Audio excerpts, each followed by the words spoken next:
Assalamualaikum warahmatullahi wabarakatuh. Ananda kelas 11 dimanapun berada, pada kesempatan kali ini Bapak akan membahas soal yang berhubungan dengan karakteristik gelombang mekanik, gelombang berjalan, dan gelombang stasioner.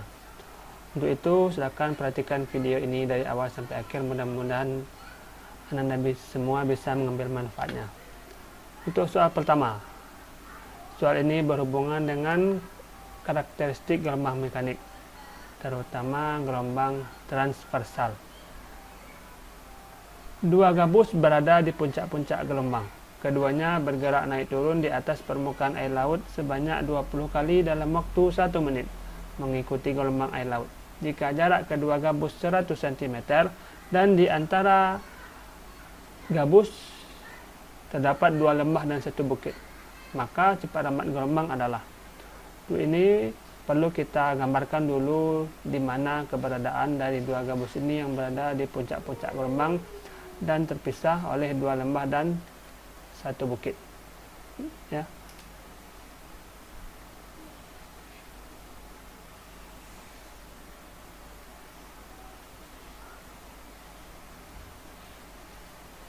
Nih. Yang satu berada di puncak, yang satu lagi berada di puncak yang ini. Puncak ini juga bisa atau puncak ini, cuma di antara kedua gabus terdapat 2 lembah dan 1 bukit. Ini lembah pertama, ini lembah kedua, dan ini bukitnya. Berarti terletak di sini. Nah, pas terletak di puncak-puncak gelombang. Dan kedua gabus ini terpisah sejauh ini dia, 100 cm. Gabus ini turun naik di atas permukaan air sebanyak 20 kali dalam waktu 1 menit. Berarti nilai N 20 dan nilai T sama dengan 1 menit. Ini kita konversi ke dalam satuan sekon, yaitu 60 sekon.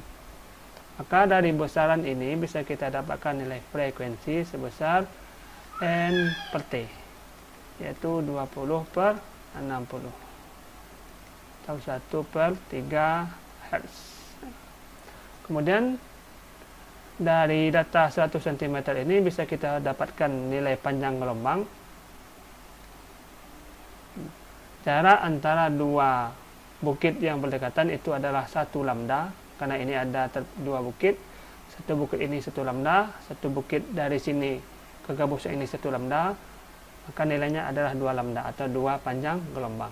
Jadi 2 lambda itu sepanjang 100 cm. Yang diminta hanya 1 lambda saja, atau lambda ke 100 dibagi 2, 50 cm. Maka untuk mencari cepat rambat gelombang, V sama dengan lambda kali F. V sama dengan lambdanya 50, F nya 1 per 3. Jadi nilai cepat rambat gelombang adalah 50 per 3 cm per sekon. Yang kedua, ini soal teori. Anda harus paham apa itu perbedaan gelombang transversal dan gelombang longitudinal. Sekarang kita lihat gambar yang pertama. Itu gambar gelombang transversal. Ada bukit, ada lembah dan ada bukit. 1 bukit 1 lembah itu nilainya 1 lambda, atau jarak bukit terdekat itu nilainya juga 1 lambda atau 1 panjang gelombang. Gelombang transversal adalah gelombang yang arah getarnya nih tegak lurus dengan arah rambat. Dia bergetar ke atas, bawah, ke atas, ke bawah, dan dia merambat. Kebetulan di sini arah rambatannya ke kanan. Lalu apa bedanya dengan gelombang longitudinal? Gelombang longitudinal terdiri dari rapatan dan renggangan, di mana gelombang longitudinal adalah gelombang yang arah getarnya searah dengan arah rambat. Dia bergetar ke arah kanan atau bisa ke arah kiri, dan dia juga merambat ke arah yang sama dengan arah getarnya. Itulah perbedaannya. Nilai 1 rapatan ditambah 1 renggangan sama halnya dengan nilai 1 bukit ditambah 1 lembah, yaitu 1 lambda atau 1 panjang gelombang. Kita lanjut soal yang ketiga. Ini soal yang berhubungan dengan gelombang berjalan. Sebuah gelombang berjalan dari titik A menuju B dinyatakan dengan persamaan Y sama dengan 10. Nah, kita buat Y sama dengan 10 sin 2pi dalam kurung T per 2 dikurang X per 100, di mana Y dalam senti, berarti di sini cm, dan T dalam sekon. Tentukanlah berapa besar amplitudo, frekuensi, periode, panjang gelombang hingga cepat lambat gelombang. Dari sini kita lanjutkan dulu, kita kalikan 2pi ini ke dalam 10 sin, kalau kita kalikan 2pi ke dalam, 2pi dikali T per 2 dikurang 2pi dikali X per 100 cm. Maka nilai Y sama dengan 10 sin ini PT, 2 dengan 2 habis, di sini 2 dengan 150, maka pi per 50 X cm. Kalau kita samakan dengan persamaan gelombang berjalan, A sin omega T dikurang Kx. A nya 10, omega nya pi, K nya sini pi per 50. Sekarang pertama, amplitudo, nilainya adalah 10 cm dari sini ya. Yang kedua, frekuensi kita dapatkan dari nilai omega ini. Omega sama dengan 2 kali pi f, di mana nilai omega sesuai dengan persamaan ini adalah nilai pi.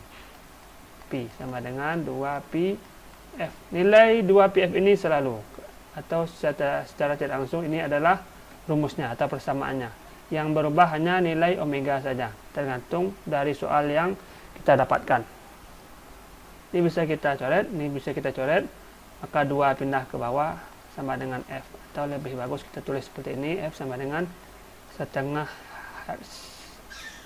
Yang ketiga adalah periode. T sama dengan nilainya adalah 1 per frekuensi. Karena frekuensinya sudah kita dapatkan setengah, berarti 1 dibagi 1 per 2, yaitu 2 sekon.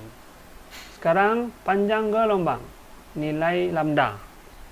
Nilai lambda kita peroleh dari nilai K ini, ada dalam persamaan. Kebetulan nilai K di sini adalah pi per 50. Secara rumus nilai K ini harganya sama dengan 2pi per lambda. Nilai K ini sesuai dengan persamaan yang kita dapatkan, nilainya adalah pi per 50 sama dengan 2pi per lambda. Ini kita coret, ini kita coret. Lambdanya kita kali ke samping, 50 kita kalikan dengan 2. Berarti nilai panjang gelombang yaitu adalah 100 cm.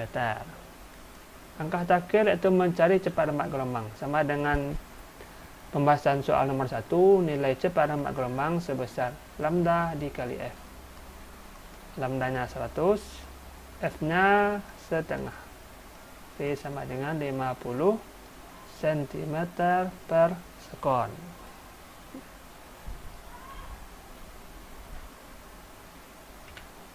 Ini adalah soal yang terakhir. Soal yang berhubungan dengan gelombang stasioner.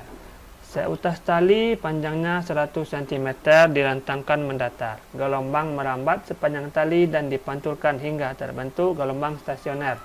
Persamaan gelombang stasioner pada dawai ini yaitu Y sama dengan 10 sin 20 pt cos 60 px. Untuk ini harus kita susun dulu persamaan ini ke dalam bentuk asalnya. Y sama dengan 10 sin 20 pt cos 60 px.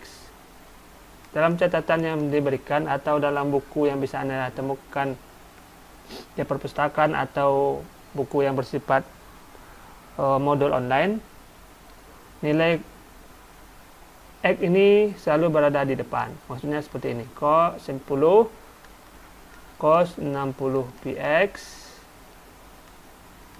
sin 20 pt. Itu kalau kita samakan dengan persamaan gelombang stasioner, ini nilainya adalah 2A cos kx sin omega t. Kalau bertemu harga cos kx di sini, berarti gelombang stasioner yang terbentuk adalah gelombang stasioner yang terbentuk adalah gelombang stasioner untuk ujung bebas. Nah, sekarang kita hitung nilai cepat lambat dulu. Caranya sama dengan gelombang berjalan yang sudah dijelaskan sebelumnya. Kita perlu mencari lambda, kita perlu mencari frekuensi dari data nilai ini. K nilainya 60pi, omega nilainya 20pi. Yang A. V sama dengan lambda kali F. Kita cari terlebih dahulu lambda, kita cari terlebih dahulu nilai F. Kita hitung nilai lambda.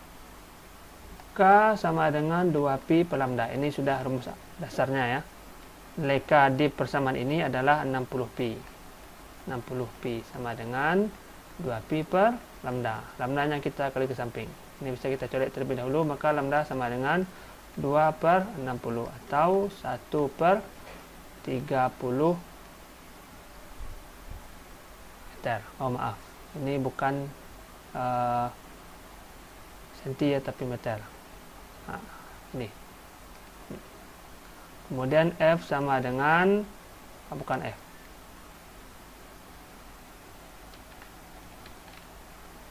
Maaf, kita ulang lagi. Terhapus ternyata ya. Y sama dengan 10 sin 20 pt cos 60 px. Ini kita letakkan cosnya di depan agar sesuai dengan persamaan yang biasanya dicatatkan oleh guru di papan tulis atau yang berada di dalam buku. Cos 60 px sin 20 pt. Maka ini adalah 2a cos kx sin omega t. Karena di sini terlihat cos kx ya, maka gelombang stasioner yang dibentuk adalah gelombang stasioner untuk ujung bebas. Kalau di sini ada sin kx, berarti gelombang stasioner untuk ujung tetap atau ujung terikat. Sekarang kita hitung nilai cepat lambat gelombang. Yang A. V sama dengan lambda kali F. Kita hitung lambdanya.